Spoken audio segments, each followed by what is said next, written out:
नमस्कार, श्री स्वामी समर्थ। सर्वप्रथम तुमचे या व्हिडिओमध्ये स्वागत आहे आणि आजचा दिवस तुम्हाला शुभ आणि आनंदी जावो, तसेच स्वामी तुमच्या सर्व इच्छा पूर्ण करोत अशी स्वामींच्या चरणी प्रार्थना करून या व्हिडिओला मी सुरुवात करते।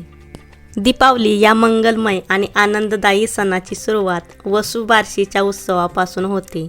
वसुबारस हा सण दीपावलीच्या एक दिवस अगोदर येतो।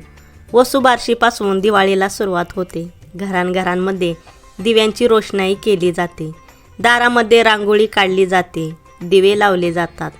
याच दिवशी आकाशकंदीलही लावला जातो आणि दिवाळीला सुरुवात होते। शेती कामात मदत करणाऱ्या सर्व जनावरांविषयी आपल्या संस्कृतीला प्रेम आहे। गाय तर कुटुंबातील एक सदस्यच असते। घरातील अखंड मातृत्व म्हणजे गाय। आईसारखेच मायाळू, तसेच वासराला गोंजारून बोलणारी, तिचे हंबरणे ऐकले की कोणाच्याही हृदयात दाटून येते। तर अशा या गोमातेचे पूजन तिच्या वासरासह या दिवशी करायचे असते। वसुबारस गुरुवारी 9 नोव्हेंबर रोजी आहे आणि याच दिवशी रमा एकादशी देखील आहे। याच दिवशी एकादशी आणि द्वादशी संयोग जुळून आलेला आहे। यंदा वसुबारस 9 नोव्हेंबर रोजी साजरी केली जाणार आहे। अश्विन मध्य द्वादशी ही गोवत्स द्वादशी किंवा वसुबारस म्हणून प्रसिद्ध आहे। या दिवशी गायीची तिच्या वासरासह पूजा केली जाते।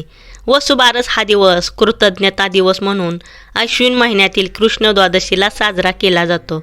या द्वादशीस गोवत्स द्वादशी असे देखील म्हटले जाते। वसु या शब्दाचे खूप अर्थ सांगितले जातात। वसु म्हणजे सूर्य, वसु म्हणजे कुबेर, वसु म्हणजे धन आणि सर्वात महत्त्वाचा अर्थ म्हणजे सर्वांमध्ये वास करणारा, आणि बारस म्हणजे द्वादशीचा दिवस। आपल्या संस्कृतीत गायीला पवित्र मानले जाते। गायीच्या ठिकाणी 33 कोटी देव असतात असे मानले जाते, म्हणून तिला गोमाता म्हणतात। भगवान श्रीकृष्ण यांनी गोसेवा केली। श्रीकृष्णाने स्वतःला गोपाल म्हणून घेतले।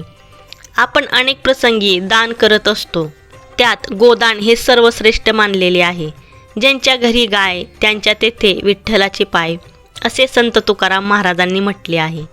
तसेच श्री स्वामी समर्थ केंद्रामधून सुद्धा जेव्हा दुःखी व्यक्तींना सेवा दिली जाते, तेव्हा त्यात मुख्यतः पंचगव्य यावर अधिक भर दिला जातो। पंचगव्य म्हणजे गायीपासून मिळणाऱ्या 5 वस्तू। त्यात गायीचे दूध, दही, तूप, शेण, गोमूत्र याने आंघोळ करणे व पोटात घेणे हे अत्यंत महत्त्वाचे असते आणि फायदेशीरही असते। वसुबारस या दिवशी गायीची पाडसासह सायंकाळी पूजा करतात। सौभाग्यवती स्त्रिया एकभुक्त राहून सायंकाळी वासरासह गायीचे पूजन करतात।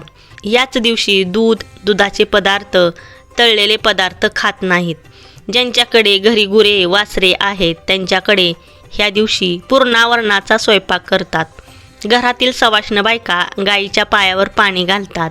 नंतर हळदी कुंकू, फुले, अक्षदा वाहून फुलांची माळ त्यांच्या गळ्यात घालतात।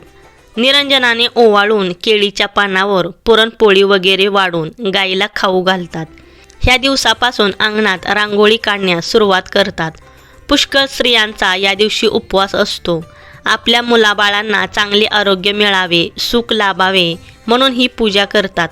आपल्या घरात लक्ष्मीचे आगमन व्हावे या हेतूने या दिवशी धनाची पूजा देखील करतात। गायीच्या शेणामध्ये प्रत्यक्ष लक्ष्मीचा वास असतो। गोमूत्रामध्ये भगवती गंगेचा वास असतो। गायीचे दूध आणि तुपामध्ये सोमाचा वास असतो। तसेच या पंचगव्याचे प्राशन केल्याने कोणतीही वाईट शक्ती आपल्याजवळ येऊ शकत नाही। अशा पद्धतीने वसुबारशीच्या दिवशी गायीची पूजा करून तिचा आशीर्वाद घ्यावा।